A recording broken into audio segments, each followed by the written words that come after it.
नमस्कार मित्रों, मैं कृष्णा सर आज आपके सामने पिता जिसको हम लोग अंग्रेजी में फादर कहते हैं उसके बारे में कुछ रोचक चीज़ें बताने जा रहा हूँ। जैसा कि आप जानते हैं कि हर व्यक्ति के जीवन में उसको जन्म देने वाले माता पिता होते हैं। अच्छा दोस्तों, माँ जन्म देती है, कहा जाता है कि माँ धरती से बड़ी है, पिता आकाश से ऊँचे है। जो पिता अनंत हैं, अर्थात पिता ही एक ऐसे होते हैं जो सामाजिक रूप से उसको नाम देते हैं, पहचान देते हैं, आगे बढ़ाते हैं, प्रेरित करते हैं और अपनी सारी खूबियों के साथ-साथ अपने परिवार, समाज, रिश्तों, नातों, धार्मिक, आर्थिक, सामाजिक मतलब हर प्रकार से प्रगति में सहायक होते हैं। अच्छा, आजकल वर्तमान परिवेश में हर चीज़ का फुल फॉर्म होता है, पिता का भी फुल फॉर्म है, फादर का फुल फॉर्म है।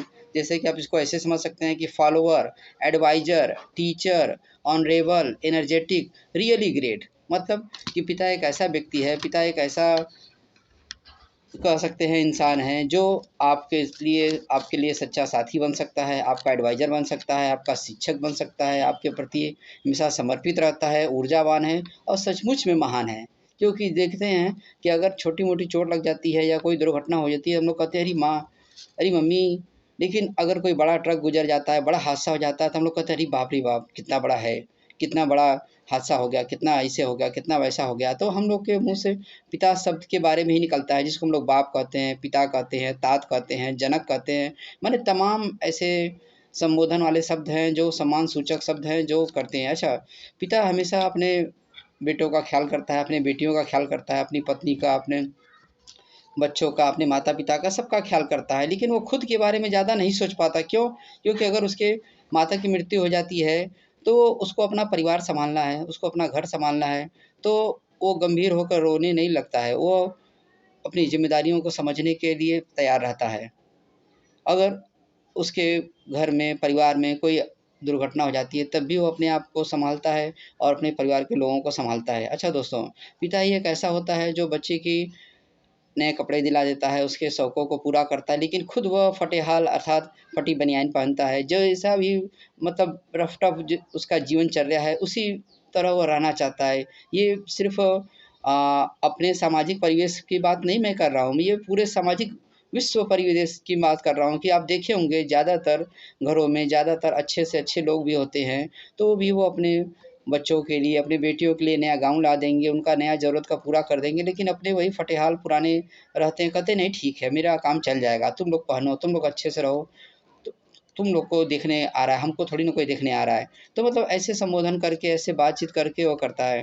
पिता ही है जो हर प्रकार की खुशी को सहायक होता है। कैसे? जैसे कि बेटा या बेटी अगर परीक्षा में प्रथम आते हैं तो माँ को खूब ढेर सारा प्रशंसा मिलता है कि माँ ने केयर किया, माँ ने ध्यान दिया, माँ दिन भर साथ रही। लेकिन पिता ही है जो हँस करके खुश भी होता है और चुपचाप जाके मिठाई का डब्बा लाता है और सबको वितरित करता है। अच्छा, पिता ही है जो नए-नए चीज़ों को दिखाता है, समझाता है, बताता है, जानता है और उसको प्रयास करता है, अच्छा सलाह देता है। पिता से बड़ा हम तो कहते हैं कि पिता से बड़ा संसार में कोई सलाहकार नहीं है, क्योंकि पिता ही एक ऐसा सलाहकार होता है जो उचित मार्गदर्शन करता है। आप इसको खुद महसूस कर सकते हैं कि जो मैं कह रहा हूँ क्या इसमें सत्यता है कि नहीं। अच्छा दोस्तों, कोई भी गरीब से गरीब पिता हो या अमीर से अमीर पिता हो, वो नहीं चाहता कि जो काम वो कर रहा है वही काम उसका बेटा करे। वो चाहता है कि उससे कुछ श्रेष्ठ करे, अच्छा करे।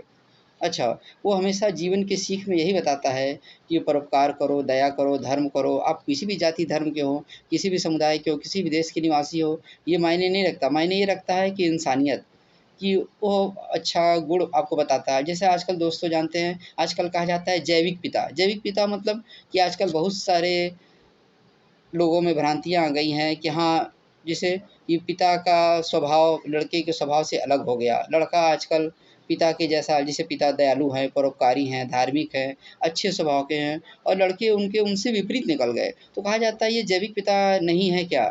मतलब उस पर लोग शक करते हैं, शंका करते हैं, तो माँ ही जानती है कि उसका वास्तविक पिता कौन होता है और पिता का स्वभाव में और बेटे के स्वभाव में ज़मीन आसमान का फ़र्क हो जाता है। अच्छा, ये सब कैसे हो जाता है? ये सब क्या है हमारे सामाजिक परिवेश, हमारे रहन-सहन, हमारे परंपराएँ, हमारी आदतें और हम जैसे लोगों के बीच में रहते हैं, उन आदतों के कारण ऐसा हो जाता है। क्या है, पिता ने आपको हर तरह की सुविधा दे दी, पिता ने आपको हर तरह का छूट दे दिया, तो आप उसका सदुपयोग की जगह दुरुपयोग करने लगे। तो आप में नम्रता की जगह कठोरता आने लगी। पिता कम पैसे में काम चला लेते हैं, आप दोस्तों को दावत देने लगते हैं, पार्टी देने लगते हैं। पिता समय के पाबंद होते हैं, आप समय का पाबंद नहीं होते। पिता कहते हैं कि बेटा रात को ज़्यादा ना घूमा करो, 10 बजे तक ज़्यादा से ज़्यादा घूम के आ जाओ।